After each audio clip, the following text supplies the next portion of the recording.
Welcome back to episode 3. Now we have arrived at Lake Ouachita State Park. Here, water becomes larger, controlled, managed, and shared. This is a reservoir shaped by both nature and design.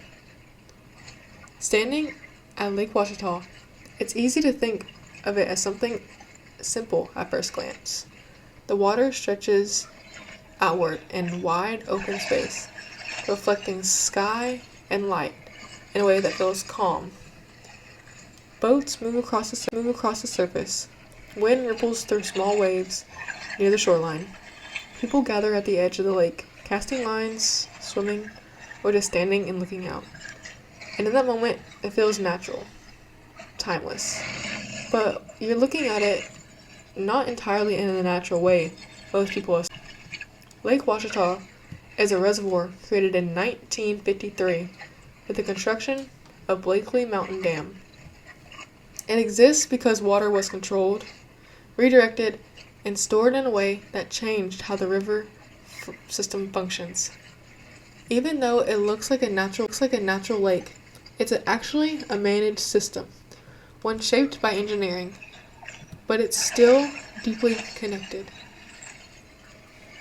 The connection between natural water and human control existing together is what makes this place interesting to think about. Here, water becomes more than a landscape feature. It becomes infrastructure.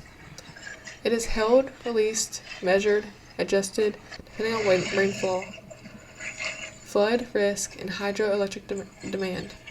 Water rises and falls not just because of weather, but because of the decisions made about how the systems function. That means what you see today might not what you see in next season. Shorelines expand and contract. Islands disappear and appear, depending on water level. The shape of the lake is never completely fixed. It's always in motion, just in a different way than the river. Beneath the surface, the ecosystem is also shaped by this structure. Water in a reservoir behaves differently than water in a flowing river. Sediment settles in new ways because flow slows down. Temperature layers form with water near the top and cooler water below. Oxygen levels can vary depending on depth and season.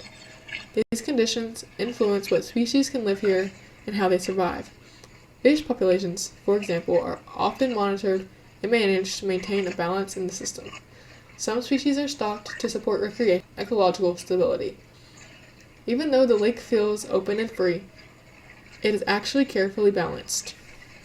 And that balance takes work. Lake Ouachita also plays a major role in recreation and local economy. People come here for fishing, boating, swimming, scuba diving, and even camping. It is a place where nature and recreation overlap in a very direct way. Entire communities around the lake depend on this activity. Tourism supports jobs, businesses, and seasonal economies. So the water here is ecological. It is also social and economic. It creates an important tension because the lake is being used in multiple ways at once. It's a power source. It's a flood system control. It's recreation space. It is an ecosystem all at the same time.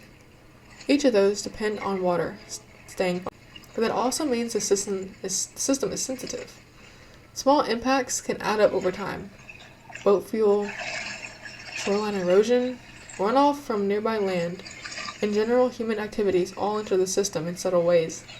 Individually, these might even seem small, but in a closed reservoir system, they accumulate.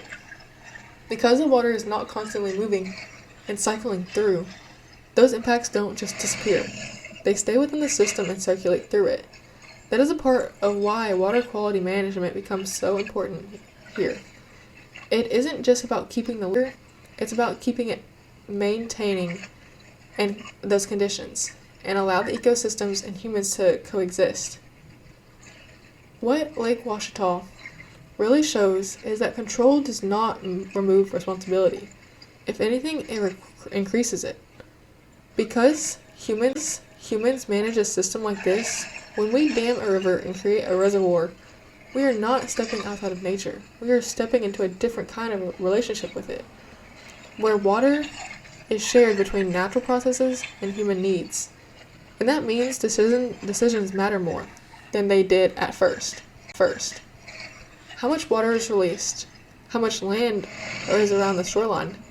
How much pollution is prevented or allowed? All of these choices shape the lake what the lake becomes over time. There's also something interesting about how people experience this place. Most visitors think about the system behind it. They see the surface, the open water and the scenery, the recreation that becomes the main experience. It makes sense. That is what immediately is visible. But underneath the surface, it's the system that is constantly being managed to maintain that experience. So in a way, what people come here to enjoy depends on a structure they don't always see. That structure depends on the water behaving in very specific ways. Lake Ouachita reminds us that abundance is not the same thing as independence. Just because the lake is large doesn't mean it's self-sufficient. It depends on rainfall, watershed health, upstream conditions, and ongoing management. If any of the part is disrupted, the lake changes gradually. Water shifts, clarity changes, ecosystems respond, and recreation is affected. So even when something looks stable, it's actually being actively maintained. And maybe that is the deeper idea here. That system like this doesn't just stay balanced. It has to be maintained over time. Because water here is not just sitting, it is being held in place. And that is what makes it one of the most carefully shaped landscapes in the state.